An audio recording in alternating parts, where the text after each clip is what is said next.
हमारे पूज्य बाबा कम शब्दों में बातों को रखे कि आत्मा को देखना है, तलाश करना है, खोजना है, अर्थात अंतर्मुखी होना है, अपने भीतर देखना है।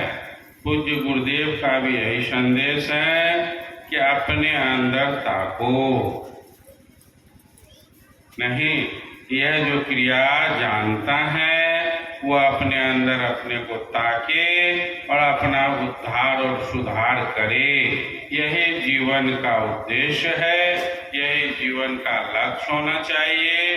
बाद बाकी शरीर और आत्मा दो चीज है, इसको सबसे पहले समझना चाहिए।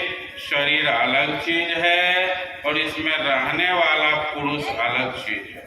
जिसने इस दो को समझेगा वह तब करेगा संसार में रहकर शरीर से संसार का काम और आत्मा से परमात्मा का काम कर सकेगा।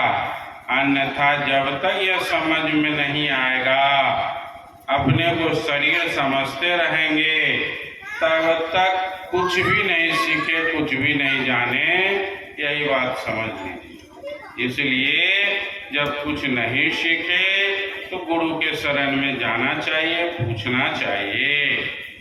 आते हैं हमारे बीच वरिष्ठ प्रबुद्ध ज्ञानी हमारे बीच संत हैं आदरणीय बांके बाबू। जानकारी के लिए बता दूं, शिवनारायण स्वामी 7 वर्ष में दीक्षा लिए थे और 16 वर्ष की अवस्था में उसने पूर्णता प्राप्त कर ली। संत सदगुरु श्री हृदयालाल जी महाराज 16 वर्ष में दीक्षा लिए थे। मैं यह जानकारी पूज्य गुरुदेव से पूछ कर इकट्ठा किया है। कुछ ही दिनों में आप लोगों को नेट पर, फेसबुक पर पूज्य गुरुदेव और मतपंथ का सार मिल जाएगा। मैं उस पर काम कर रहा हूँ। और उन्हीं क्रम में जब सदगुरु संत सदगुरु श्री हृदयालाल जी महाराज कटिहार जिला में 1971 में आए, तिलास गांव में रितु बाबा के द्वारा बुलाया गया था उनको। और 71 में आने के बाद कुछ लोगों ने उनसे दीक्षा लेने की प्रेरणा मिली वहाँ। और 1972 में अगहन त्रयोदशी में लालगांव में प्रोग्राम रखा गया और उस प्रोग्राम के बाद लोग प्रभावित होकर 8 लोग दीक्षा लिए। उसमें हमारे पूज्य बांके बाबू उसमें प्रथम शिष्य हैं। उस ग्रुप के कुछ नाम मैं और भी गिना दूं। उसमें थे हमारे मंगल यहाँ का मोहन बाबू थे, हमारे दीन नारायण थे, धनिक लाल थे, केशव बाबा थे और एक आध नाम अभी भी नहीं मिला है, मैं खोज रहा हूँ। लक्ष्मी बाबू थे, बाद में दिए थे।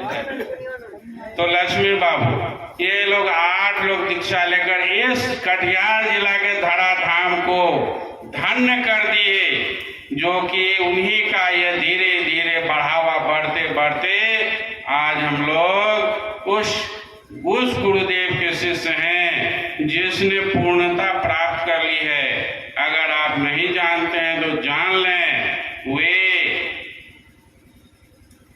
घंटों सांस को रोक कर रख सकते हैं। सांस को रोकने का मतलब है आत्मा से वे परमात्मा में मिल जाते हैं। उस समय उसे बाहरी शुद्धि नहीं रहती है। कुछ इन सब बातों को कलेक्शन करके वह मैं लिख रहा हूँ।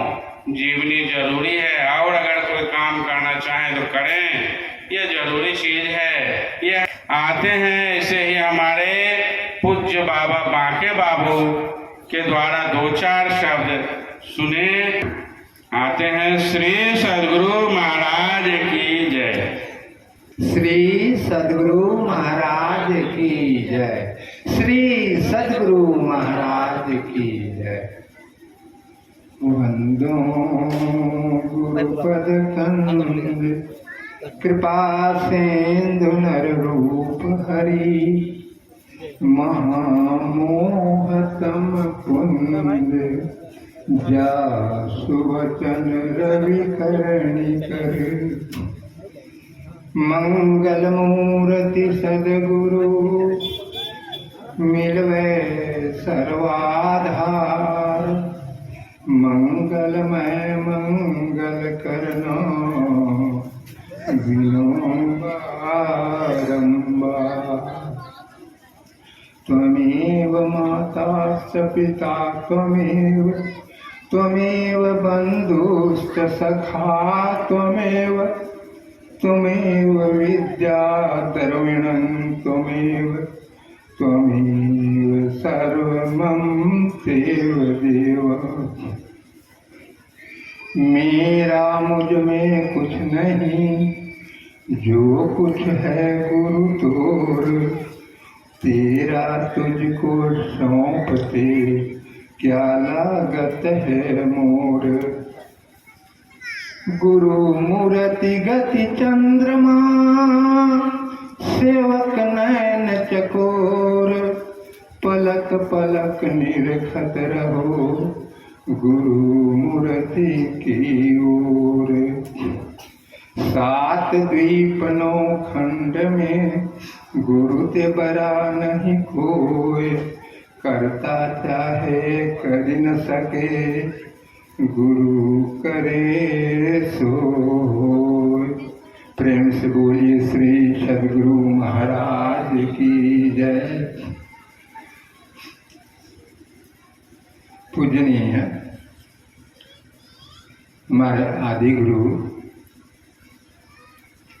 स्वामी शिव नारायण जी महाराज, उनके पवित्र श्री चरणों में मोहदास का असंख्य प्रणाम एवं वर्तमान विश्व संरक्षक संत सदगुरु श्री हृदयलाल जी महाराज पटना मनेर के निवासी हैं, जो अपने निवास स्थान पर आराम कर रहे होंगे। मैं उनके पवित्र श्री चरणों में कोटि से नमन करता हूँ। साथ साथ मंचासीन जितने भी हमारे गुरुजन हैं, सबों के श्री चरणों में मैं प्रणाम करता हूँ। आदरणीय संत समाज, भक्तिमती माता, धर्मशिला बहनों तथा नन्हे मुन्ने बच्चों एवं दूर से सुनने वाले श्रद्धालुओं, आप सबों के हृदय में बैठे परम पिता को नमस्कार करता हूँ। आदरणीय संत समाज, हर आदमी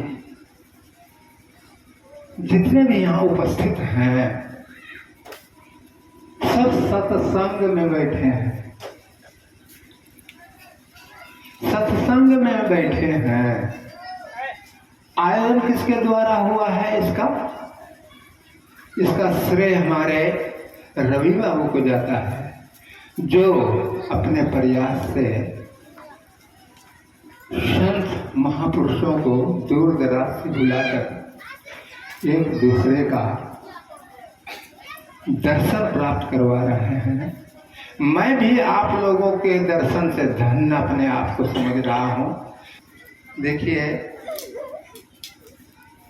शिव नारायण स्वामी का द्वारा रचित ग्रंथ में, मूल ग्रंथ में लिखा है कि गुरु अन्यास अचल अविनाशी, सत्य शब्द भय प्रकाशी, शब्द से उत्पन्न भय निरंजन, निरंजन से ज्योति सृजन, ज्योति से त्रिदेवा अवतारा, तब भव जीव सकल संसारा।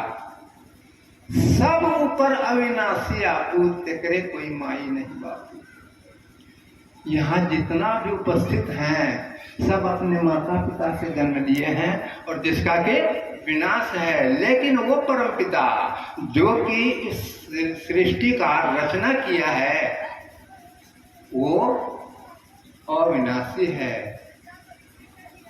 माता पिता जैसे शादी होगी, तनात्मक संपर्क होगा, तो हम एक संतान को जन्म देंगे। संतान को जन्म देंगे तो सिर्फ शरीर बनेगा उससे, लेकिन उस शरीर को कायम रखने के लिए परमपिता का अंश उसमें समाहित होगा, तब हम जीवित कहलाने का हकदार होंगे। इसलिए तुलसीदास जी कह रहे हैं कि ईश्वर अंश जीव अविनाशी, चेतन अमल सहज सुख राशि। आप में चेतना कब आती है? जब परमपिता परमेश्वर का अभिन्न अंग उस शरीर में समाहित होता है, तब वो चलायमान होता है। कभी समय ऐसा आता है कि उससे दूर चला जाता है, तो क्या होता है? हम मृतक घोषित हो जाते हैं, शरीर मर जाता है, लेकिन आत्मा अविनाशी है, परमपिता का अंश है। इसलिए उनके निकलते ही यह शरीर विनाश में आ जाता है। उसका दो ही हश्र होता है, चाहे तो मिट्टी के नीचे गाड़ दिया जाता है या फिर आग में जला दिया जाता है, राख बनता है या मिट्टी, है ना। आदरणीय संत समाज, अब आया कहाँ से, क्या करने के लिए आया और कहाँ गया, इसका किसी को अंदाजा है नहीं है कि हम इस पृथ्वी पर कहाँ से आए हैं, क्या करने के लिए आए हैं और कहाँ हम जाते हैं। मृतक घोषित हो गया, वो गया कहाँ? क्या किसी को नाते रिश्तेदार, माता पिता, दादा दादी, जो भी उसके सामने गुजरा है, क्या फोन करके भी बताया कि हम यहाँ आए हैं? नहीं बताया है। इसकी जानकारी कहाँ से होगी? इसकी जानकारी आपको ये संत संग से होगी। ये संतों की संगति है। सत्संग इसको नहीं कहते हैं, सत्संग उसको कहते हैं जो आत्मा और परमात्मा के सात्विक मिलन को सत्संग कहते हैं। और आत्मा परमात्मा दोनों हमारे इस शरीर के अंदर है। इसकी जानकारी कौन देता है? आप देख रहे हैं गुरु रूप में हमारे स्वामी शिव नारायण जी महाराज हैं। वर्तमान प्रवर्तक या आचार्य कहिए, विश्व संरक्षक सदगुरु श्री हृदयालाल जी महाराज हैं। उनके शरण में इन सब संतों की वाणी से प्रेरित होकर जब हमें खोज जगी, तब मैं गुरु का शरण धारण किया, ग्रहण किया। खोज जगी तब कि आखिर है क्या ये, जिसके निकल जाने से ये निश्चल हो गया, कामयाब नहीं रहा ये। न तो सुंदरता रहे, न कुरूपता, न धनवान रहे, न विद्वान, हैं तरह तरह की बात को जितना भी आप संसार में जोड़ सकते हैं जोड़ते हैं आदमी, लेकिन सबसे दूर हो जाना पड़ता है। दूर हो जाने से पहले अगर सौभाग्य से हमको सतगुरु का शरण मिल जाता है, तब उनके द्वारा बताई गई विधि, तरीका, युक्ति के द्वारा जब हम उनके बताए गए रास्ते पर चलते हैं, करते हैं कुछ, तब हमको इसका अंदाजा लगता है कि मैं कौन हूँ, मैं कहाँ से आया हूँ और क्या करने के लिए आया हूँ। फिर पुनः हमको कहाँ जाना चाहिए। तो पुनः जाने के लिए ही इस शरीर में प्रभु परमात्मा भी है और आत्मा भी है। आत्मा को परमात्मा से मिलाने की जो युक्ति है वही सद्गुरु बतलाते हैं। अभी आपने थोड़ा सा शब्दों में सुना कि हमारे गुरु महाराज इतने पहुंचे फकीर हैं। हमारे गुरु महाराज संत सदगुरु श्री हृदयालाल जी महाराज इतने पहुंचे फकीर हैं जो घंटों अपने आप को यानी कि आत्मा को परमात्मा में समाहित करके ईश्वर तुल्य हो गया। प्रेम से बोलिए श्री सद्गुरु महाराज